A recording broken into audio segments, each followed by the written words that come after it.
Olá, meus amigos leitores. Livro 13 do Sherlock Holmes, o último livro da série. Para você que está acompanhando aqui, nós temos os 13 livros aqui, e foi um por mês, então tem mais de um ano que a gente está acompanhando esse tipo de trabalho aqui no canal. Acabou.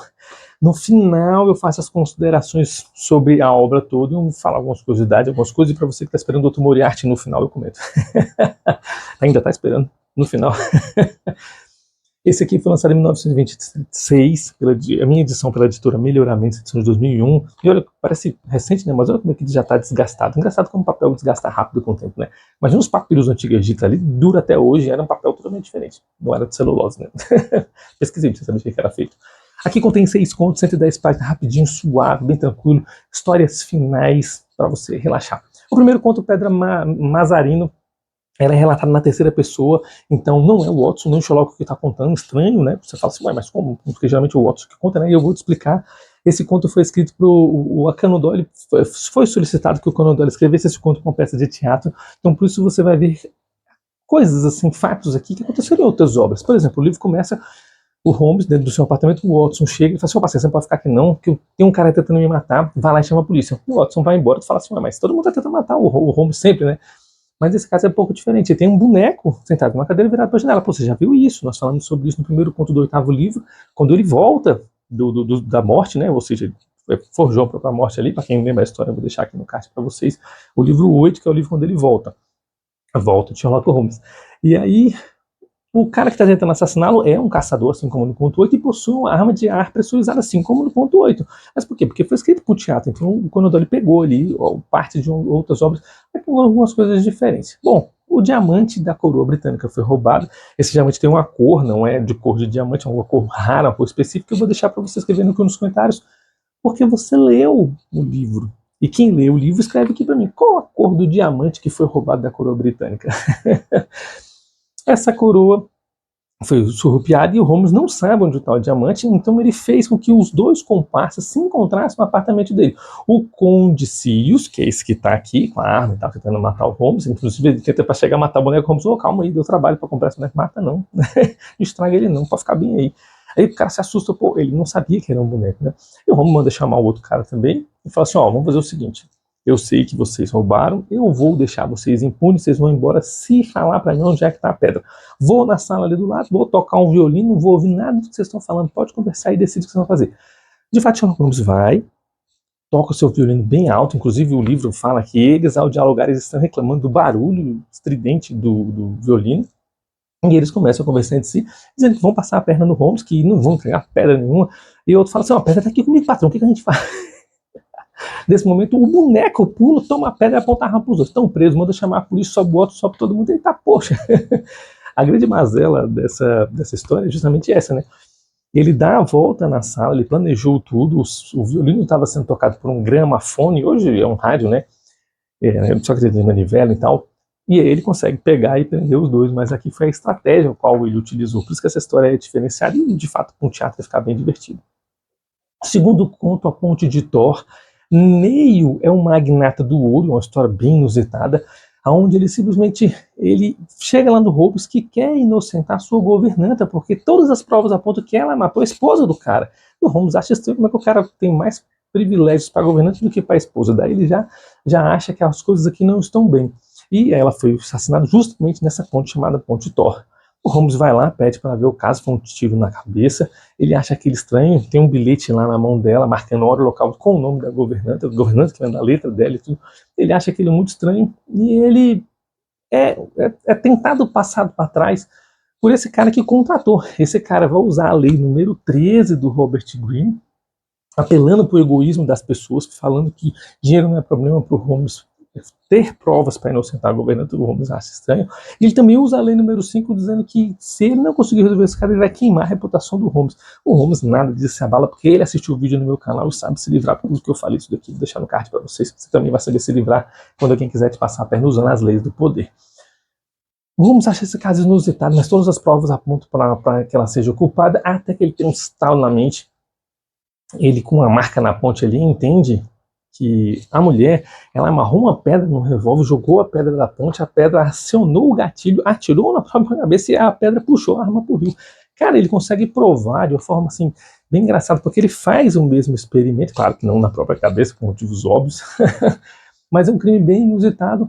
Foi um suicídio onde ela armou para a governanta, que era a amante do próprio marido. Essa mulher, inclusive, o marido garimpava ouro na Amazônia quando a conheceu. Olha, citando o Brasil naquela época, em 1926, ele citando o Brasil aqui, garimpando ouro. Deve ter sobrado um pouquinho de Portugal. Terceira história, o homem que rastejava, é uma outra história inusitada. Você acha história inusitada? É parecido com aquela, o leão, a Juba do Leão, ou seja, não tem um criminoso, não tem um vilão para o Holmes investigar. A Juba do Leão era um ser marinho ali, né? Eu falei isso no livro passado. O funcionário acha o comportamento do patrão meio inusitado e vai lá pedir ajuda do detetive. Esses funcionários se metendo na vida do patrão, acho muito engraçado. Mas esse aqui dá bom. O patrão conheceu uma menina muito jovem e depois de então ele passou a não confiar mais nos funcionários, recebendo correspondências exclusivas. Ele acredita que tem a ver com esse romance, mas ele começou a ter comportamentos estranhos e assustadores, né? Andando, rastejando, aparições no segundo andar, bem estranho. O Watson está com a clínica muito cheia, não pode sair, mas ainda assim ele vai, o Holmes aceita o caso e vai lá investigar. Quando ele chega lá, ele descobre de cara, porque ele entende as coisas como estão acontecendo, e ele faz uma armadilha para tentar ver o que está acontecendo, porque esse padrão se repete a cada 9 dias e ele quer presenciar. Vamos resumir, o cara conheceu a novinha, não estava dando conta do serviço, contratou um médico em outro país para fazer um elixir da juventude à base de hormônios de primata, o qual ele estava se tornando primata, ficando animalesco.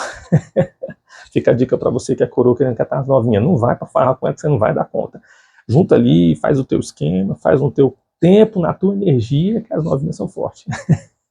Vampira de Sussex é o que dá título ao livro. Essa história é bem legal, achei bem interessante o desfecho dela. O Robert é um colega de Watson da Universidade de Medicina, eles jogavam rugby ali, muito bacana.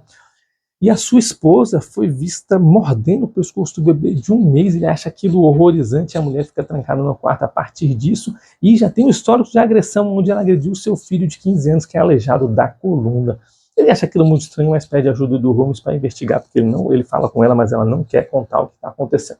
Holmes, quando chega no ambiente, a primeira coisa que ele observa é que o cachorro também é paralítico de uma perna. Ele já matou o caso bem aí e vai conversar com a mulher para saber um pouco da opinião dela. Mas ele desvenda o caso, ela não quer falar, mas ele afirma, porque ele, na hora que vai descrever os fatos, percebe que o jovem de 15 anos estava com extremo ciúme do bebê.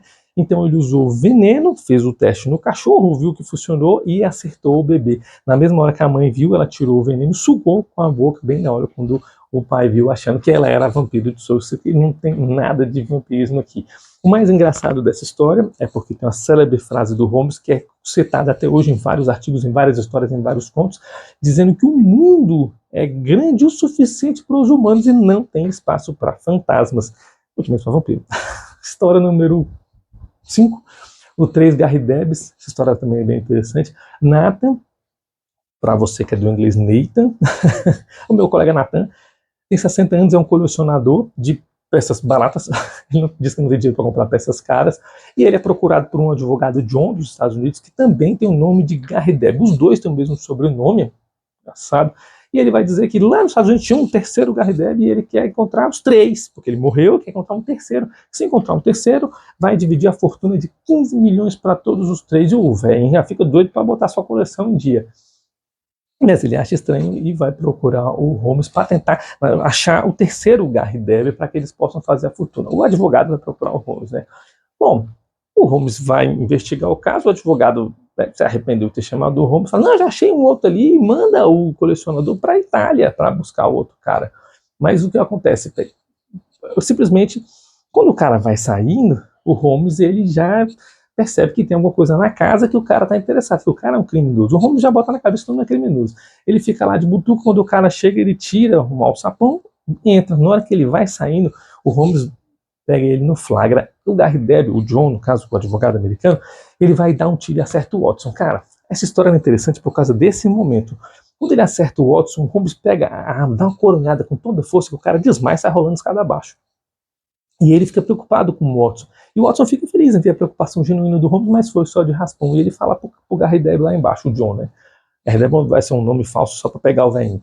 Ele fala, olha, se tivesse acontecido alguma coisa com o Watson, você não sairia vivo dessa casa hoje. Eita, ameaça, menina.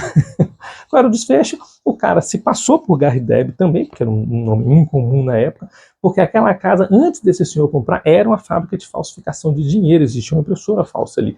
Eles falsificaram milhões, e aí o velho morreu, o cara que fazia a falsificação morreu, e a casa foi vendida, esse senhor mora lá agora, colecionador, e ele não conseguia tirar o velho da casa de forma alguma para poder pegar a impressora de volta, e o Holmes chega bem no cara.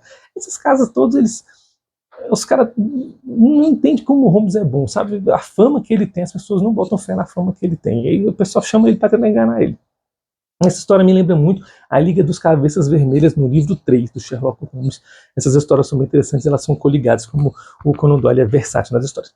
O último conto desse livro, As Três em Penas, esse nome é dado porque é o nome de uma casa e forma arquitetônica que tinha naquela época para aquela casa um pouco incomum. Uma dona, a dona do imóvel, das Três Empenadas, ela recebe uma proposta para vender a sua casa com tudo que tem dentro, inclusive roupas íntimas e pessoais. Ela fala, eita, poxa, hoje que eu lavo a égua. Ela disse que pediu um pouco acima do que valia de fato, do que tinha de fato, do que ela queria de fato, porque ela, né, o filho dela morreu recentemente e ela simplesmente não tem mais o que fazer, quer tirar umas férias viajando pelo mundo.